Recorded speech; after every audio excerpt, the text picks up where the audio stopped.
தமிழ்நாடு அரசியல் களம் இப்போ செம்ம சூடா இருக்குல்ல. சரி, இன்னைக்கு நாம தமிழ்நாடு அரசுக்கும் மத்திய அரசுக்கும் இடையே நடக்கிற ரெண்டு பெரிய நிதி உதவி திட்டங்களை பத்தி தான் விரிவாக அலச போறோம். உங்க குடும்பத்துக்கு 17,000 ரூபா வரைக்கும் கிடைக்க வாய்ப்பு இருக்கா? ஆமா, நீங்க கேட்டது சரிதான். இப்போ இதுதான் தமிழ்நாடு முழுக்க ஒரே பேச்சா இருக்கு.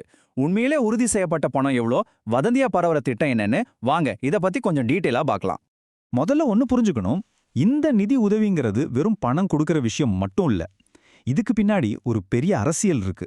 அதாவது ஸ்டேட் கவர்மெண்ட்டுக்கும் சென்ட்ரல் கவர்மெண்ட்டுக்கும் நடுவுல நடக்கிற ஒரு போட்டி இது. கடைசியில யாரு மக்களோட ஆதரவை ஜெயிக்க போறாங்கங்கிறது தான் இங்க விஷயமே. ஒரு பக்கம் பாத்தீங்கன்னா நம்ம மாநில அரசு ஒரு மூவ் பண்ணிருக்காங்க.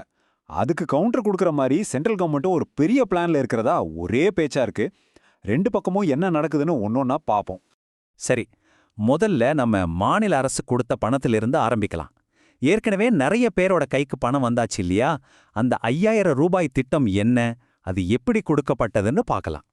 ஞாபகம் இருக்கா? பிப்ரவரி 13ஆம் தேதி அன்னைக்கு தான் கலைஞர் மகளிர் உரிமை தொகை திட்டத்தின் கீழே கிட்டத்தட்ட 1,31,00,000 பெண்களோட பேங்க் அக்கவுண்ட்ல 5,000 ரூபாய் கிரெடிட் ஆச்சு. சரி, இந்த 5,000 ரூபாய் எப்படி வந்துச்சுன்னு ஒரு கணக்கு இருக்கு. அதாவது பிப்ரவரி, மார்ச், ஏப்ரல் இந்த 3 மாசத்துக்கான உரிமை தொகையை அட்வான்ஸா 3,000 ரூபாய் கொடுத்தாங்க. அது கூடவே ஒரு ஸ்பெஷல் சம்மர் பேக்கேஜ்னு சொல்லி ஒரு 2,000 ரூபாயும் சேர்த்து மொத்தமா 5,000 ரூபாய் கொடுத்துருக்காங்க. இந்த பணம் கொடுத்த டைமிங் தான் இங்க முக்கியமான விஷயம். இது சும்மா ஏதோ எதேச்சியா நடந்ததில்ல. கரெக்டா எலெக்ஷனுக்கு முன்னாடி மக்களோட ஆதரவை வாங்கணும், அதே சமயம் எந்த சட்டச்சிக்கலும் வந்துடக்கூடாதுன்னு ஆளுங்கட்சியான திமுக போட்ட ஒரு கச்சிதமான திட்டம் இதுன்னு சொல்லப்படுது. சரி, ஸ்டேட் கவர்மெண்ட்டோட இந்த நடவடிக்கைக்கு சென்ட்ரல் கவர்மெண்ட்டோட பதில் என்னவா இருக்கும்? இப்ப பரவிக்கிட்டு இருக்கிற அந்த பெரிய ரூமர் என்னன்னு பார்க்கலாமாங்க? ஆனா ஒரு நிமிஷம், நாம இத பத்தி பேசுறதுக்கு முன்னாடி ஒரு முக்கியமான விஷயத்த சொல்லிடுறேன். நாம இப்ப பார்க்க போறது இன்னும் அதிகாரப்பூர்வமா அறிவிக்கப்படாத ஒரு திட்டம். இது வெறும் பேச்சளவுல தான் இருக்கு. சோ அத மனசுல வச்சுக்கோங்க. ஸ்டேட் கவர்மெண்ட் கொடுத்த இந்த 5,000 ரூபாயோட தாக்கத்தை குறைக்கிறதுக்காக சென்ட்ரல் கவர்மெண்ட் ஒரு மெகா பேக்கேஜ் பிளான்ல இருக்கிறதா சொல்லப்படுது. உள்துறை அமைச்சர் அமித்ஷா கூட நடந்த ஒரு மீட்டிங்க்கு அப்புறம் தான் இந்த ஐடியாவே வந்ததா பேசிக்கிறாங்க. இதோட ஐடியா ரொம்ப சிம்பிள்.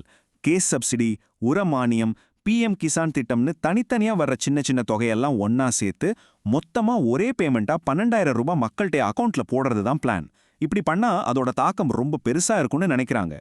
ஓகே, இந்த அரசியல் போட்டிகள் எல்லாம் ஒரு பக்கம் இருக்கட்டும். இப்போ நடைமுறையில ஒரு விஷயத்துக்கு வருவோம்.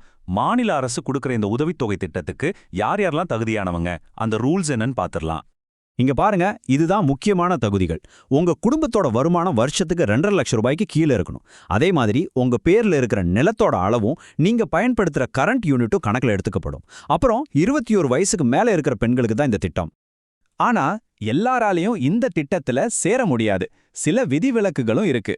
அதாவது நீங்க கவர்மெண்ட் வேலையில இருந்தாலோ, இன்கம் டாக்ஸ் கட்டுறவரா இருந்தாலோ, இல்லனா உங்க பேர்ல கார் மாதிரி 4 வீலர் வாகனம் இருந்தாலோ நீங்க இதுக்கு தகுதி பெற மாட்டீங்க.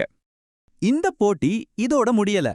இது வெறும் ஆரம்பம் தான். எலெக்ஷனை மனசுல வச்சு கட்சிகள் இன்னும் என்னென்ன வாக்குறுதிகளை அள்ளி வீச போறாங்கங்கிறது தான் அடுத்த கட்டம். ஆளுங்கட்சியான திமுக தரப்புல இருந்து ஒரு பெரிய வாக்குறுதி வந்திருக்கு. அதாவது அவங்க மறுபடியும் ஆட்சிக்கு வந்தா இப்ப மாசம் கொடுத்துட்டு இருக்கிற இந்த 1,000 ரூபாய் உதவித்தொகையை 2,000 ரூபாவா, அதாவது டபுளா ஆக்குவோன்னு முதலமைச்சர் மு.க. ஸ்டாலின் சொல்லியிருக்காரு. அது மட்டுமில்ல, இப்ப இருக்கிற தகுதி விதிகளையும் தளர்த்தி இன்னும் ஒரு 50 லட்சத்திலிருந்து 1 கோடி புது பயனாளிகளை இந்த திட்டத்துல சேர்க்கறதுக்கும் பிளான் இருக்காம். இது நடந்தா தமிழ்நாட்டுல இன்னும் நிறைய வீடுகளுக்கு இந்த உதவி போய் சேரும். இப்படி கட்சிகள் மாறி மாறி நிதி உதவிகளை அறிவிக்கிறத பார்க்கும்போது நம்ம மனசுல ஒரு கேள்வி எழும்புது. இந்த நிதி உதவி போர்ல உண்மையில ஜெயிக்க போறது யாரு? இந்த திட்டங்களால பலனடைகிற மக்களா, இல்லனா அவங்களோட ஓட்டுகளை வாங்க நினைக்கிற அரசியல் கட்சிகளா? யோசிக்க வேண்டிய விஷயம்.